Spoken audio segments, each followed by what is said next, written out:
Welcome to Speak Like an American, where improving your English is as easy as pie.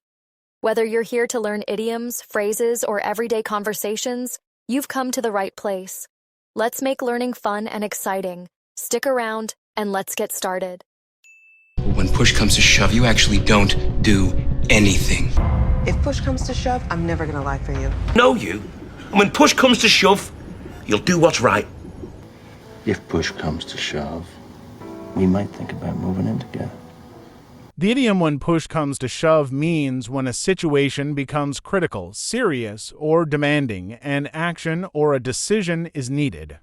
It's used to describe a moment where the true test happens and people must do what's necessary.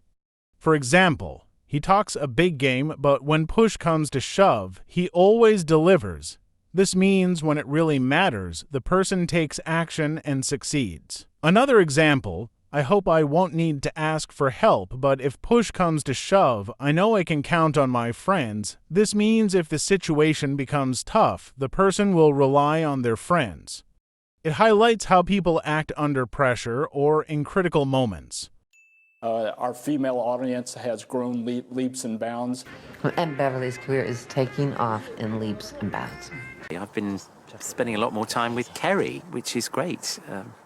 She's come on leaps and bounds with regard to her outlook on life. Renault had fought for a world championship for over a decade, but with Nico Hülkenberg at the team, they've come on in leaps and bounds over recent years. The phrase leaps and bounds means making very fast and noticeable progress or improvement, often in a short amount of time and in a way that feels impressive or exciting. For example, her English skills have improved by leaps and bounds since she started watching Speak Like an American videos every week. This means her English has improved significantly and quickly thanks to consistent practice and effort. Another example, the company is growing by leaps and bounds with new customers signing up every single day and sales increasing dramatically. This suggests the company is expanding very rapidly and achieving remarkable success in a short period. The phrase highlights dramatic, positive advancements that stand out. A leader must show the people they have ice in their veins. But you have always had ice in your veins. His whole family have ice in their veins. The faith you guys have in him, how would you best describe it? Ice in his veins. The phrase ice in one's veins describes someone who remains very calm, composed, and fearless, even in high-pressure or intense situations. It's often used to praise someone for their cool-headedness or ability to handle stress without showing emotion. For example, he showed he had ice in his veins when he made the game-winning shot with no time left on the clock. This means he stayed incredibly calm and focused under pressure and succeeded. Another example, during the crisis, the leader acted like she had ice in her veins, making tough decisions without hesitation. This highlights how she stayed calm and collected during a difficult and stressful situation. The phrase conveys admiration for someone's ability to stay strong and fearless when it matters most. You might find that can be of more assistance than you think. Mull it over. So Paul offered me the job. Great. I told him I'd mull it over. I have a plan. You do? What plan? It's something I've been mulling over for a while. It's a business plan. I knew you were going to change your mind, because when we were talking, you looked at me, you were like... And I was like, he's thinking about it. You were mulling it over. The phrase mull something over means to think about something deeply and carefully, especially before making a decision. It implies taking your time to weigh options or consider details. For example, I need to mull over this job offer before I decide whether to accept it or not.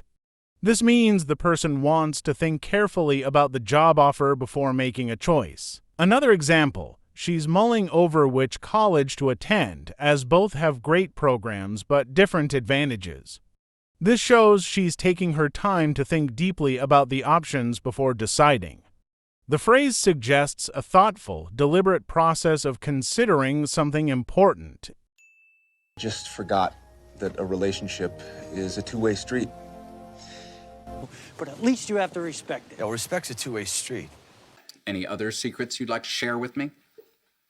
Wait a second, that's a two-way street. Do you have any secrets you want to tell me? You have to trust me. I don't know where Lucille 2 is. Dad, you know, trust is a two-way street, okay? The phrase two-way street means a situation or relationship where both sides must give and take equally for it to work well. It emphasizes mutual effort, cooperation, or responsibility. For example, friendship is a two-way street. You have to support each other to make it meaningful. This means friendship requires effort from both people to stay strong and balanced. Another example, good communication in a team is a two-way street. Everyone needs to listen and share their thoughts. This highlights that effective communication depends on mutual participation from all parties. The phrase reminds us that success in relationships or situations often depends on equal effort from both sides. I'll punch your lights out. I shit you not. Oh, you gotta be kidding me. I shit you not. What? I shit you not. Dude, she is going crazy. I shit you not.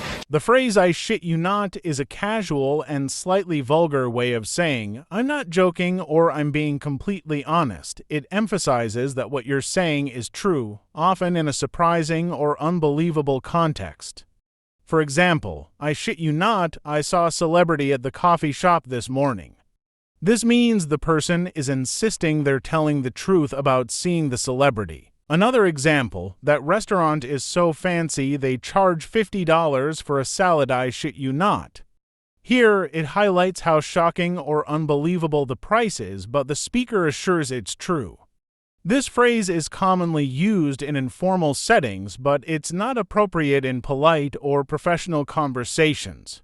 And to just keep it 100 with y'all, she's the best thing that ever happened to me. I do care about you keeping it 100 with me, though. Well, listen. You're right, okay? Let's keep it 100, as the kids say. I've spent a fair amount of time with Grizzle's high-priced lawyers, and they do seem to, as they say, keep it 100. The phrase "keep it 100" means to be completely honest, genuine, and real with others. It emphasizes staying true to yourself and not pretending to be someone you're not. For example, "She always keeps it 100 and tells me the truth, even if it's hard to hear." This means she is always honest and straightforward.